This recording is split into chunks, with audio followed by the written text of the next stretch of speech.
Life's a struggle. It's been a struggle for me. It's a struggle for you, Brian. It's a struggle for everybody. It's a struggle for everybody. I am a rock, I am an island. Don't go near people, they hurt you. That was my attitude. And actually, when I became a Christian at the age of 35, one of the first things that I think the Lord said to me was, join the Samaritans. You can help people. I need to tell him I'm a Christian. And I need to tell him there's more important things than the company. There's more important things than money. I went up to him, I said, look, Marty, I'm very happy to do this, but you need to know something. Number one, there's God.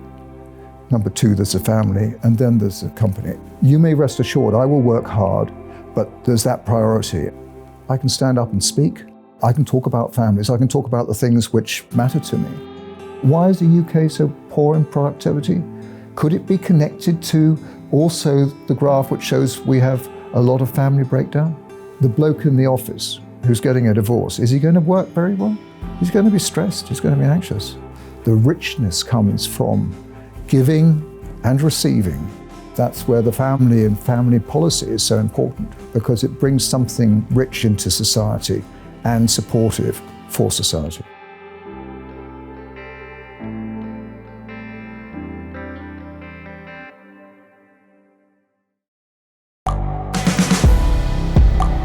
The world is changing. Inspiration is everywhere. It has never been so easy to connect, share, and bring people together. We're learning from others and finding the best in ourselves. Challenging our beliefs. Sharing our vulnerability. Overcoming our fears. Transforming ourselves so we can transform the world. How far can we go? This is London Real. I am Brian Rose. My guest today is...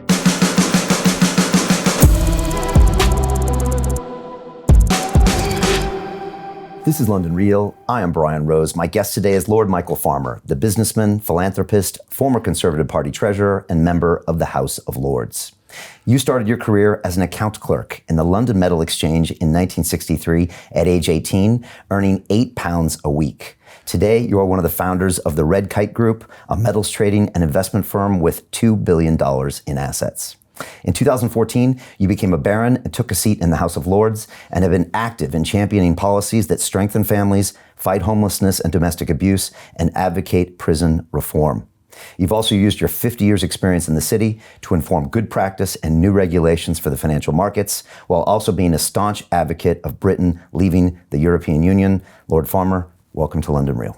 Thank you very much, Brian. Pleasure to be here. Thank you for inviting me. Pleasure to have you here. I've been looking forward to this for a long time. So much to talk about. I want to talk about the House of Lords, to your policies, to the city, to the role of religion and family.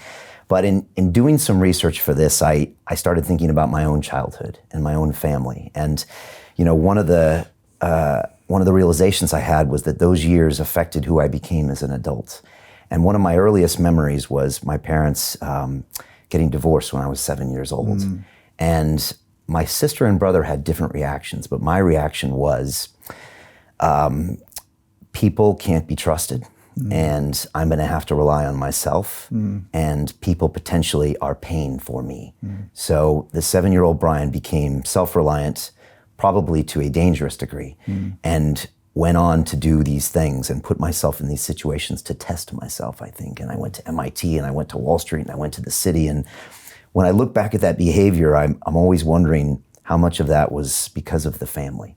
And I know you had a challenging upbringing. I know your father died when you were 4 years old, and I know, your parents were both alcoholics, and you spent time at the state boarding school. And I know there was a Simon and Garfunkel song that you kind of used to think about and refer to called "I Am a Rock." And I was wondering if you could tell us about that song and maybe a little bit about your early years. Yes, fine. Thank you, Brian.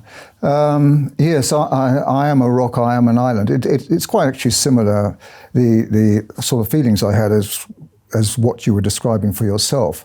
I mean, I think a divorce a parental separation is known in the right circles as an ACE, adverse childhood experience. And you only need a few of those, I think 4 adverse childhood experiences to, when you grow up, to have quite serious problems during life. And in fact, if you've got 4 or 5 of them, you could well end up in prison, etc., etc. I mean, my father was an alcoholic. He died from it, from falling over, brain hemorrhage when I was 4, so I didn't really know him. My mother was an alcoholic. You had the neglect and shame associated with that, and the poverty, actually. We lost everything. And actually, my sister suffered more than I did because she was at home, and I actually did go to a boarding school where you have stability, you have peer relationships which are stable, you have almost foster parental relations. If you've got good masters, you don't always have good masters, because in those days there's quite a lot of beatings going on and that sort of thing. But there was, certainly when I grew up, I mean, I did actually come to a recognition in my teens that my mother, with the alcoholism, which was bad for me, very ugly, I hated it. But then I had one evening when we were having an argument about the television channel, only 2 television channels in those days. And she was drunk, and in the end, she was swearing at me, and I thought, well, actually, she needs to go to bed. And I was 15 or so, and I just went over and I said, Mommy, pick her up. And I just moved her over to the door, put her outside the door, closed the door, and put my foot against it, and said, go to bed. And she went to bed, and she didn't remember a thing in the morning, of course. But from then on, there was this sort of different relationship where I recognized that actually here was somebody who wasn't to be criticized. She was to be helped, actually. So you needed sympathy. And I think it was good for me. And she certainly, I think the drinking reduced thereafter. But you sort of grow up and you are aware that you're alone, apart from my mother. And there is this, I am a rock, I am an island. So you start work. I started work at £8 a week. And one way and another, I sort of climbed up the ladder. But I am a rock, I am an island. Don't go near people, they hurt you, And actually, when I became a Christian at the age of 35, one of the first things that I think the Lord said to me was, join the Samaritans. You can help people. So I joined this. I tried to join the Samaritans, but I had a training course, and there was a lawyer actually in charge of it. I think his name was Jonathan, and I was sitting with a group of people and he started off, my name's Jonathan, and I like people. I thought, you what? You like people? I said, people are horrible. People hurt you. You don't want to let them come near you. And that was my attitude. You can't trust anybody. You can't rely on anybody. You just got to do it yourself, rather like you stated. Yeah, and I looked up the lyrics of that song, and I almost started, crying when I was reading it, because it says, I'm a rock, I'm an island. I've built walls, a fortress deep and mighty that none may penetrate. I have no need of friendship. Friendship causes pain. I am shielded by my armor. Exactly. Hiding in my room, safe within my womb. I touch no one, and no one touches me. Exactly. That sums it up completely. But that's how I think a lot of children today grow up, with the proliferation of family breakdown and this sort of Western hyper-liberal individualism that's sort of encouraged by governments, by their policies, that the value of committed, strengthening relationships is just not perceived. And in fact, I think there have been conscious policies against it, against the family. Yeah. And we're feeling the ramifications of that, and we will feel it again in 10 or 20 years if we don't make those changes. Oh, it's happening the whole time. My campaign in the House of Lords is all to do with families and getting the government to understand the importance of strengthening families. I mean, it started off with the Ministry of Justice actually asking me to do these two prison reviews, and it was on their own statistic, which I was very thankful for, that prisoners who receive family visits are 39% less likely to reoffend than those who don't. And the reoffending rates over here at that time when I did the review was 43% reoffending rates. Intergenerational transmission of criminality was over 60% from parent to child. And in fact, in the female line, it was even higher than the males, over 60%. So it's shocking. And here was a sudden statistic which said actually families are important. And it's, when you get into Parliament, there's very much, you can't come along with an opinion. You have to have the research and the data behind it, which is one of the things I learnt to my cost to begin with. I can't just stand up and I think this, I think that. You have to have the research. And here was this wonderful statistic, which no one could argue with. And it was the Ministry of Justice's own figure. Let's talk about your work in the House of Lords. But first, maybe we have to talk about what is the House of Lords, because many of our audience in America might not understand. They probably have seen Question Time in the House of Commons, and they don't know the difference between the House of Commons, the House of Lords. But maybe you can give us a quick history brief on I'm not sure I can give you a quick history brief. House of Lords goes back, to almost the original parliaments. That they were all made up of the very well-to-do and the aristocracy. That's what Parliament was packed full of. Today, it has obviously the whole process of the spreading the vote out. So the elected chamber it now has prominence, priority over the role of the House of Lords, which has become more scrutinizing, revising and amending legislation which gets passed up to it from the Commons. However, the House of Lords still does have power to reject legislation, although there is the Salisbury Convention which says that we can amend and send back, and if the Commons sends it back again, then we are in this process of ping pong, it's called, and in the end we have to give way. But that's only on policies, on bills which are connected to the government's manifesto at the time of the election. So it's worked on the argument that they were elected on these promises and the House of Lords shouldn't stand in the way. If the government brings a bill in which was not in the manifesto, then actually the House of Lords still has the power to reject it. And in the current state of affairs, the House of Lords has a majority in opposition to the government. So, that's just telling you the current position. But to get into the House of Lords, you're actually appointed by the Queen. In reality, the Prime Minister gives the Queen a list. There has been vetting and all sorts of other things going on. But the members of the House of Lords are obviously many political people who have been ministers or members of the Commons or been maybe in local council or even in trade unions, whatever. You have medics, medical professors, academics, a lot of legal people, a lot of lawyers, ex-judges, etc. So there is, the age profile is much older. I think the average age is actually over 70, 75 almost. But there is the wisdom there. And it is a place where you can have a reasoned debate.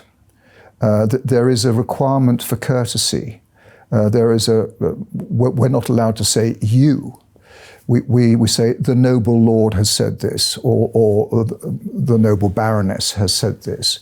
We have these if you like, slightly old-fashioned ways of talking to one another, but it maintains a courteous relationship where debate can take place. And I heard there was a saying whereby it said, basically, it was saying it's better to debate a subject and not to have an agreement than not to have a conclusion than to have a conclusion without a debate. And I think the House of Lords is one of the few places you can have that reasoned debate. So if you read Hansard, it's very different to the debate in the Commons. Yeah, and it shows. I mean, and again, the House of Commons are elected by the people based on geographies throughout the United Kingdom, 650 constituents there. And then House of Lords, 797, I think, appointed for life. Yep. And because you have that life appointment, you can, and you have that wisdom, you can kind of go deeper and really construct policies over time that mean a lot to you that you can then send to the House of Commons. Whereas, and this is maybe a generalization, the House of Commons, the people there, they really have to look out for their constituency. They have to help administer that, do what's in the best interest, and also worry about elections every 4 to 5 years. Absolutely. And so it's almost like you have more time to do more important long-term work. Absolutely right. I think it's a huge advantage. I mean, when I was advised, that the Queen was giving me a peerage, I thought, well, this is very nice, and it's very nice for my wife. She'll be, lady farmer and sort of. But actually, within a day, I suddenly thought, I can speak. I can stand up and speak. I can talk about families. I can talk about the things which matter to me. And there is that. You're absolutely right. That sort of, not relaxation, but that comfort, that knowing that you're there for as many days as the good Lord gives you on this earth, and you can do your work there, even if you're in opposition, even if you're a lowly backbencher, you can still stand up and speak, and you can still influence.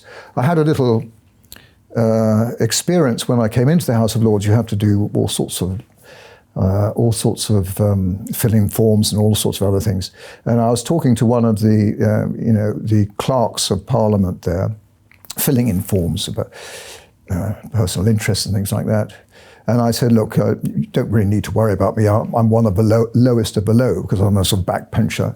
And he went, excuse me, my lord, you're one of the people who makes the laws which I have to obey. And I thought, oops, right, you put me in my place. And where does that humility come from? Does that come from working in the city and being in a medals, exchange ring at 18 and being yelled at and having to go through all of that? I mean, how much of the city work prepared you for this, or is that a completely different ballgame? No, I think being a Christian prepared me. And being a Christian, I became a Christian at 35, and I've been in the city for 17 years by then. And I got married when I was 30. And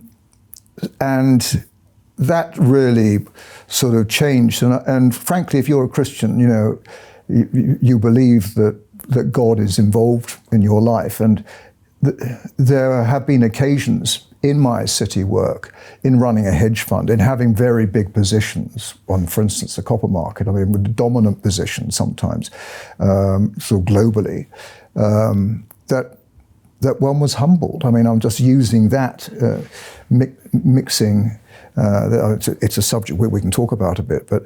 You had an instance at one point where I think there was an American hedge fund that knew your positions and decided to maybe squeeze your copper position, or maybe it was another metal. Yeah. And you lost 30% of your fund net worth in 12 days. Yeah, that was $900 million in 2007. In 12 days. Yeah, and I was sleeping 1 hour a night. And I was a Christian, and I was sort of thinking, what's going on here? I'm a Christian, I'm doing Bible studies, I'm going to church, I'm praying.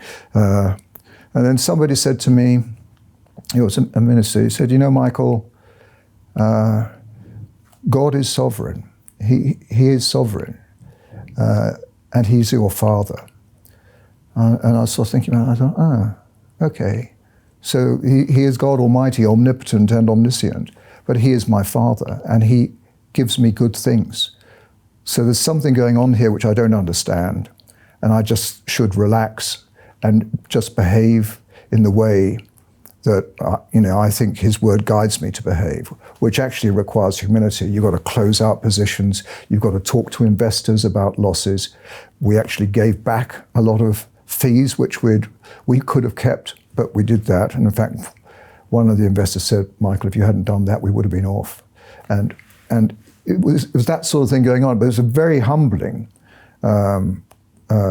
position. And then afterwards, I was thinking to myself, well, what was the good that came out of this? I thought, well, what was it? And then I thought, humility. That's what it was. There I was doing very well, and even though I thought, one sort of humble Christian guy doing good things, actually there was this in here, actually I'm not a bad guy, I'm doing pretty well. Actually, look at me compared to everybody else, thank you very much. And then all of a sudden you're humbled.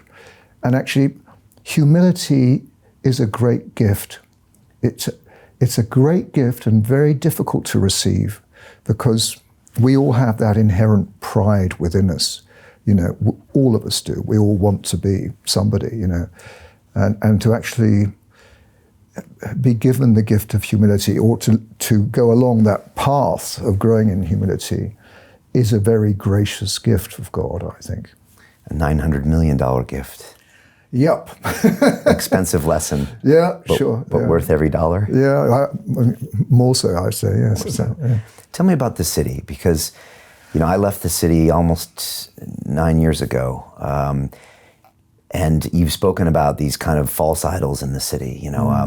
Again, back to me when I was 7 years old, I just thought that if I accomplished something, then maybe I'd have some worth. Maybe. I think that's what I was doing. And I taught myself that money would buy me happiness. And I was in my head for 40 years, Michael. And at one point, I was watching my quarterly income, and they paid us quarterly at ICAP. And I realized that as my income went up, I became less happy. And it took my 4-year degree at MIT to realize there was a reverse correlation. And I better do something different with my life or I'm going to be upset. I was alone. I was depressed. I was drinking myself to death. I had no family and no friends. And I thought, I got to stop doing this. And I started doing this, which is taking me on a different adventure. But it's hard to get out of that feeling in the city. What do you see there, especially as a Christian? And why do so many people get stuck in it? Well, I think you put your finger on it. It's money. I mean, when I started, when I was 18, I was, I had no clue really, but I just worked hard, and I was sent to Germany to learn German. Worked in a German firm over there. It was when I was 21, great experience. Came back and then climbed the ladder, became one of the youngest sort of ring traders in the open outcry market, and sort of climbed up and realized actually, when I got into this very sort of powerful firm that sort of was a global physical trader merchant of metals, and particularly copper, that I realized actually money was at the heart of it. It was rather like an eye-opener. I mean, when in my sort of mid-20s, that actually it was all about money. And I'd been sort of naive not to realize that beforehand. But once I realized that, everything was sort of, you could all your thoughts worked, what's the risk reward? How much can we lose? How much profit can we make, etc. So you sort of learn these things. But then becoming a Christian, I was doing well. I mean, we were been married 5 years, started having children. I was doing reasonably well, and then all of a sudden, this whole area of being a Christian and working in the city. I remember I used to travel in on the train and I'd be thinking about God and be reading the Bible and be thinking about all sorts of questions and talking this sort of stuff, and then I'd get in the elevator in the city, go up there. God will be gone. The whole day would be gone. Get in the lift at the end of the day, God will come back. And it suddenly occurred to me after a while, God's not with me. I'm not with him in the workplace. It's all about money. And then that whole area of developing, growing, in biblical understanding, the studies, etc., listening to sermons, but praying and talking to other Christians, that I was thinking, well, the city, I often had people saying to me, how can you as a Christian work in the city? It's all about money. How can you do that? And I had to think about that. And then what it did was it sort of cleared up the idols that are in the city. And I think particularly it became very clear to me, money is obviously an idol. You described it yourself, Brian. It gives you everything, apparently. It gives you the freedom. It gives you the house, the healthcare, the holidays, the reputation. It seems to be the God to bow down to, all right? You've also got the company, the whole corporate culture where you're climbing that ladder. It's a competitiveness with one another, and there's a bowing down to the company. And when I actually joined, when I was with Phoebe Salomon at the end of the 80s, they invited me onto the global board governing all their trading, and I was going to be in charge of base metals. And I was invited to this board, and I just thought, well, okay, I'll think about it. And there was a sort of little bell ringing in the back of my head, and I thought, well, I'll go away and I'll come back to you tomorrow, Marty, and I'll tell you. And I sort of prayed about it, and then in the middle of the night, I woke up and I just thought, I need to tell him I'm a Christian, and I need to tell him there's more important things than the company. There's more important things than money. So the next day I went up to him. I said, look, Marty, I'm very happy to do this, but you need to know something. This is a managing director of Salomon Brothers. This was the boss in New York. Okay. And he was a Jewish chap, and I said, look, I'm a Christian, so number one, there's God. Number two, there's a family, and then there's a company. And you may rest assured, I will work hard, but there's that priority. And these things are important to me, and I won't sacrifice them. And he actually said to me, I have Talmudic studies every week.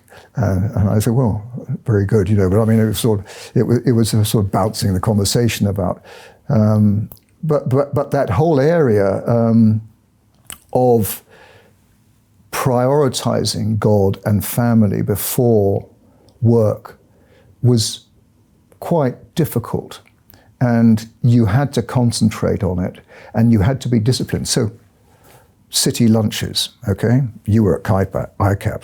I mean, I know they used to love city lunches. I mean, they were the thing. And I just had to learn, how do I not have city lunches where you're drinking and talking and, etc. And in the end, you have to learn to say no. Yeah. And that was a big thing for me to learn, is to say no to these things, and no to go away on a weekend company get together, strengthening one another, where there's all sorts of things could be going on. Just say no, I'm with the family. And it didn't hurt me. Saying no didn't hurt me. Yeah. I said no a few times to some of my clients, and they respected it. Yeah. I said, if you want to do that, there's a bunch of other brokers that can take you out there. Yeah. But I just don't do that. Exactly. We can do other things. We can go play squash. We can go do this. We can go do that. But I don't want to do that thing. Exactly. And surprisingly, it was okay, and they respected it if they understood it. My colleagues maybe not as much. But you were able to find that line in the city. Yes. Well, in the end, I was ending up as a sort of boss, so I had to discipline myself really. But even beforehand, it was just I was saying no, and they respected that. And I, as a Christian, I said to other Christians, don't be ashamed of the Lord. Don't be ashamed of Jesus. If you keep your head above the parapet, but as a Christian, don't be ashamed of him. Because if you are, I mean, in Mark it says, if you're ashamed of me, I'll be ashamed of you, which is a very tough verse, frankly. But just be upfront about it. And then I found that he was there and he was protecting me. I mean, people did respect, I mean, we were called the God Squad at times. Our Financial Times called us the God Squad in the city and that sort of thing. And I think, I've heard people sort of respected us, because we had the sort of, I guess, more integrity than they thought city people should have. Maybe they thought you had an extra member on your team too, looking out for you. Exactly. And let's talk about religion while we're here. And I want to get back to your policies in the House of Lords. How did that happen for you? Because I don't think you grew up with it. No, I didn't really. Although at boarding school there was chapel, and I mean, I was aware of the Christian faith. I had an aunt who was a missionary, actually, and she tried to have some influence, but she'd been a missionary in Kenya and in Nepal and leper colonies, things like that. I didn't see her that often, and she was considered by the rest of the family as a quirky person, sort of thing. She'd given you a Holy Bible, I think. She did, yes, that's right. And the verse inside of it was, I think, Psalm 119, verse 18, Lord, open my eyes that I may behold wonderful things in your law. And as a child, I used to, this leather-bound Bible, it was a valuable possession. I didn't really read it, except for this verse, and I never quite knew what it meant, But there was that prayer, Lord, open my eyes that I may behold wonderful things in your law.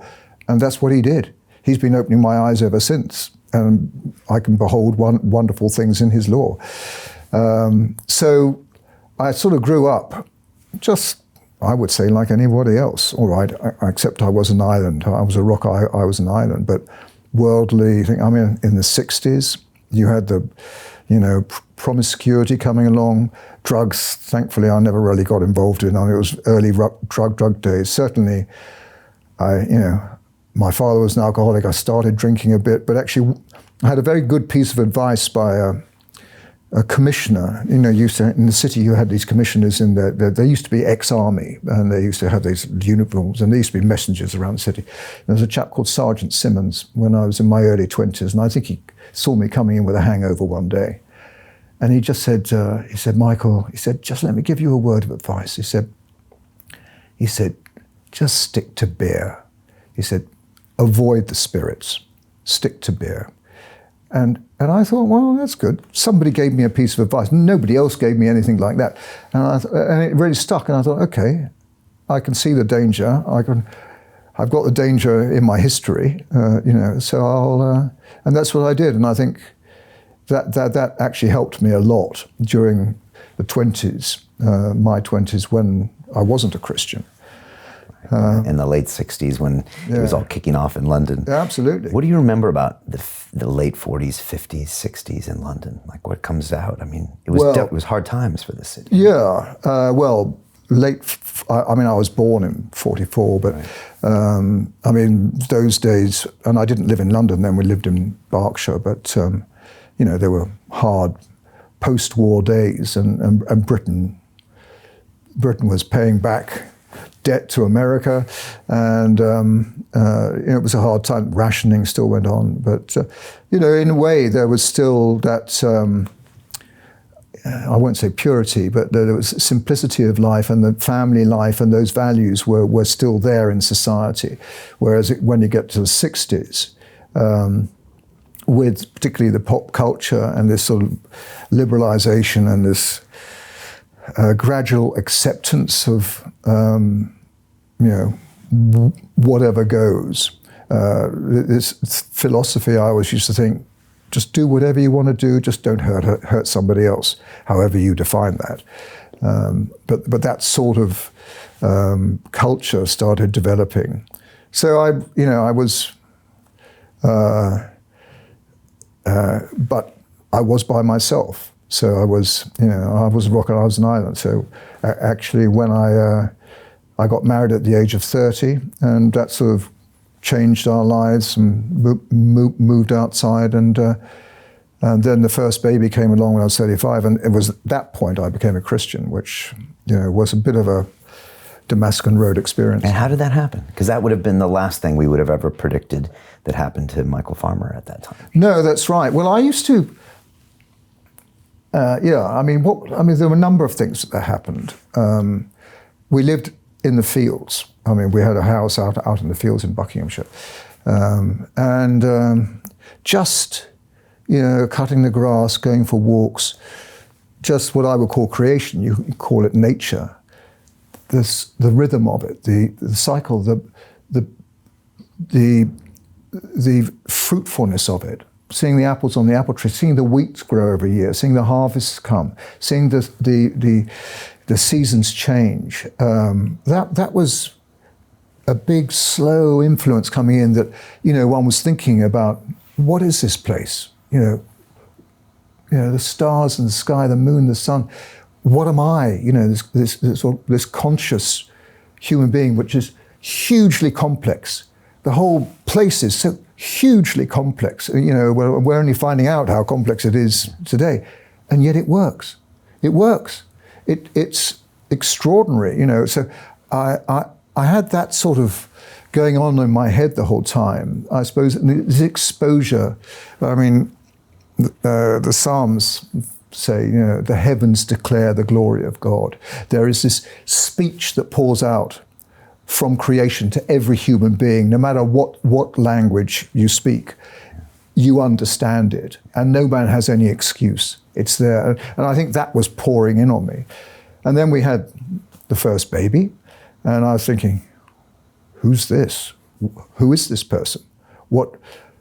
And it was just this new baby being formed, this new human being coming from sort of nowhere.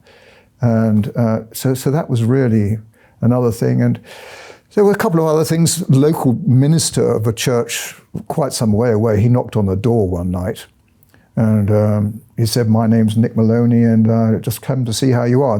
We've been there a few years, and nobody else ever knocked on the door. We were right outside. I'd come and have a cup of tea, and anyway, we got to know him a bit, and he never mentioned God. But I thought afterwards, well, nobody else has ever knocked on the door and asked us how we are. And then there was somebody we were trying to help who was having difficulties in their marriage, and we asked, my wife asked our doctor actually, how can we help? Because we didn't know how to help. And I don't think he was a Christian, but the doctor, he was an old man. He said, try and encourage her to mix with people who go to church.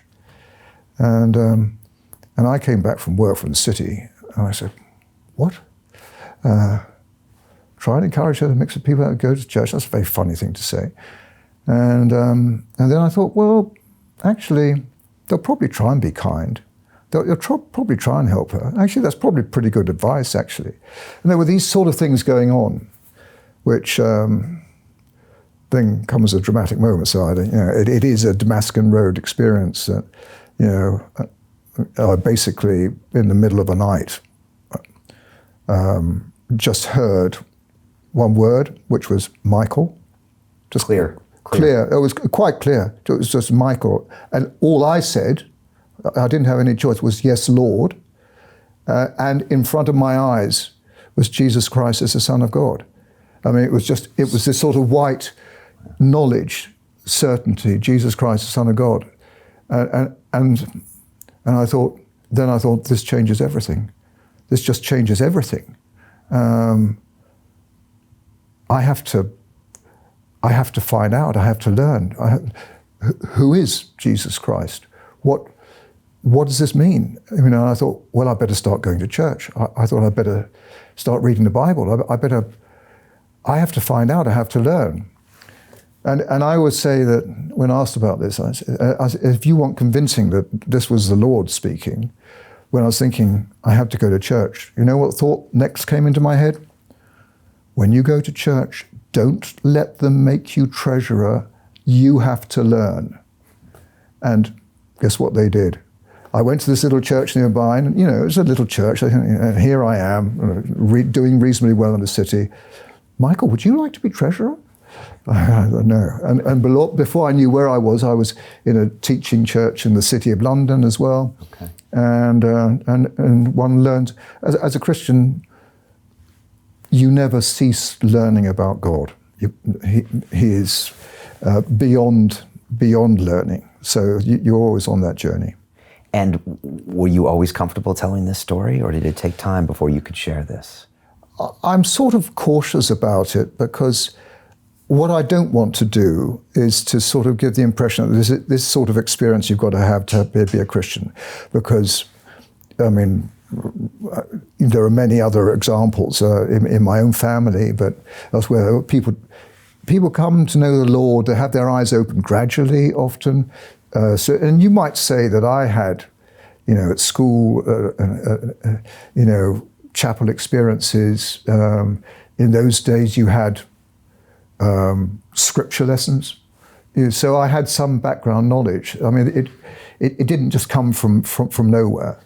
And so I'm just cautious about that. But that's what happened. So I sort of think, well, that's what happened. So I should actually tell it as it is, because otherwise I'm concealing something which actually happened. Yeah. And it did change my life. It completely changed my life. And it's been great ever since. You've got that, fundamental relationship again. It's like when I was talking about the city, whereby, where'd you go? I remember a story when I went to Romania with a friend from the church here in the city in the late Ceausescu days. I was a pastor in a church in Lugoj near Timișoara, and they were being quite badly persecuted. And but we heard this story of this other pastor who had been put in the Securitate headquarters, arrested and kept in isolation for a number of years, actually. And after the revolution, this pastor actually was with an American visitor, I think a pastor, walking around Bucharest, and they came into this square, and there was the Securitate headquarters. And he'd been talking about how he'd been in this cell by himself. You never knew whether you were going to live or die the next day. And he just went up to this building and put his arms around the cornerstone. And he said, "Lord, what good times we had together in here." And it's that position where sometimes you have to lose everything to have everything. You have nothing but the Lord. It's a great position spiritually to be in, but it's not something any of us want particularly. No, not at the time. I've had some moments of those. And yeah, exactly. They're the greatest teaching moments, and some of the greatest success comes from them, but they are very dark at the time. Yeah, that's right. And when you joined the House of Lords, I think you had a similar experience where you said, how much can religion be spoken about in here? And I think you came to a similar conclusion that you had to be just as open as you were in the city. Well, it's a prayer, but it takes guts, frankly. So where do I get guts from? Lord, give me courage. We were. I was involved with what was called the suicide bill. It was the bill allowing help for people who wanted to kill themselves. I've forgotten the name of it at the moment. But and we were sort of a little group, a few Christians in it who were sort of getting together policy and sort of constructive plans against not allowing this bill to go through Parliament, which actually succeeded because in the end, the Commons voted it out. But at one stage, I was warned by another member of the House of Lords, Michael, when you stand up, do not mention God. And I was actually shocked. If you mention God, they will stop listening and they will think you're irrational. And I was really quite shocked, and it sort of, it troubled me that. And in fact, I spoke to some quite well-known Christian leaders about it, and they weren't all that helpful, actually. It was almost like, well, you should be talking to the spirit of the age, the culture of the age, which a lot of the bishops seem to do. I mean, frankly, one very rarely hears them mention God when they stand up and contribute to debates. And it's quite difficult there, but pray about it. So, and I mean, there was one occasion we had talking about palliative care with people who are dying. And there's a lot of debate going on about making them comfortable, drugs, family visits, all that sort of, all the whole area of palliative care. And I stood up and I said, well, we're missing the whole area of spiritual palliative care. Do you know who speaks about eternal life more than anybody else in the whole Bible? It's Jesus. That's why he came, that we might have eternal life. And here are people on the edge of eternity. To continue watching the rest of the episode for free, visit our website londonreal.tv or click the link in the description below.